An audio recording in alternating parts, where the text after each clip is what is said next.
Hey guys, what's up? I hope you're doing well. I'm doing well. It's February and temperatures are already pretty high. Feels like spring, so I'm a happy man right now. It's pretty early here. I've had an early morning today.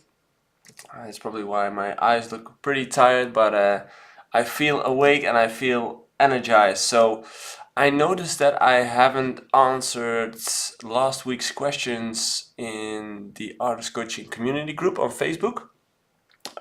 So first of all, sorry for that. But here are the answers to that questions in hindsight. The first question is from Jess Lucio, asking what I would recommend about artwork for bootlegs. Would you just use the original artwork, or could we create something in Photoshop and create something original out of it? And is that Photoshop stuff okay since we will not be selling the bootleg? Well, regarding that, there aren't really any rules regarding that. I think that all comes down to what you prefer yourself. I would just stick with doing whatever you feel is the best. If you feel like creating a new artwork because it's better or it's more up to date than the older one is, because if you create a bootleg from a track from the 90s, I can imagine that that artwork looks pretty shitty. So it's all up to you. It's like if you want to create something, feel free to create something, and especially because you're not going to release it, you are open to do whatever you want with it. So if you create a bootleg, feel free to create your own artwork or just use the original artwork from the original track. Xavier asks, what are the most common questions you receive on a daily basis? And what are the most common mistakes you see that new talents or artists make in general? And why do you think they make those mistakes? So a three-part question. First, what are the most common questions you receive? It's a good one. I think one of them, actually two of them. One of them is actually, how do I get my music in Spotify playlists? That's one that I get a lot, and for those who are watching or listening right now and you have that question as well, I've wrote a blog about it and I've created a video about it. So if you want to know more about how to get your music in playlists, in Spotify playlists, head over to my YouTube channel, my podcast, or my website, and you can find the info right there. Just search for Spotify playlist JoeySuki and you'll find it, I'll guarantee. So that's the first frequently asked question. And the second one, funny enough, lately I get a lot of questions from people asking me, how do I get that blue mark on my Instagram page? And somehow that kind of keeps surprising me, why people are so focused on that blue little mark. For everyone who doesn't know what I'm talking about that verification badge you can get on Instagram, that blue little badge you can get behind your username.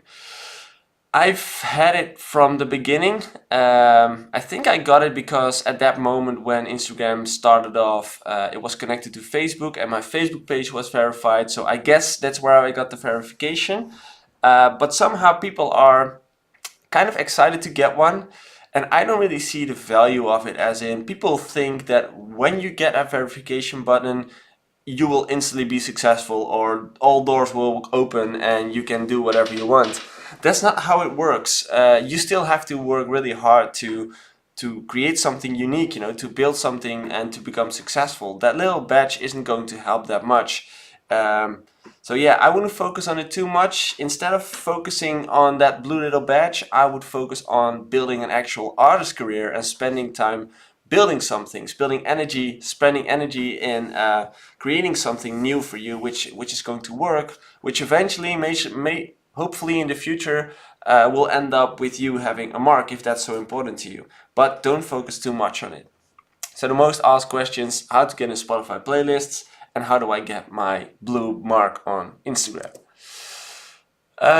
What are the most common mistakes you see that new talents or artists make in general, and what do you think they make those mistakes? One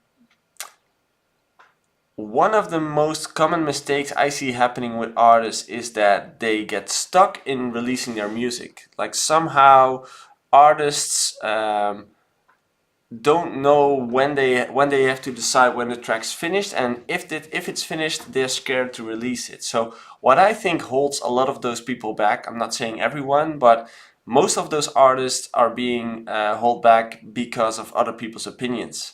Because what happens if you release your track, you actually put your baby out there in the world, and everyone will have an opinion about it. Like, people will like it, people will hate it, people will think it's mediocre, people will think it's stolen from another song. You will get everything because it's out there on YouTube, Spotify, everywhere, and you will get opinions from everyone.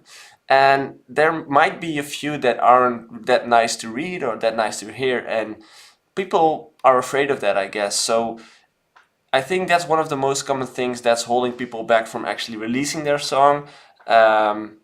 Because like getting it out there hasn't been easier than now, because you can just distribute it yourself. So that's not a reason to not release it anymore. You don't need a label to release it. You only need the courage and the self-confidence to release it, and yeah, see what other people think of it. So yeah, that's that question. Abhishek asks, do you have any tip to finish songs faster? I get stuck at a point in almost every track. Have you faced this too, and how did you overcome this hurdle?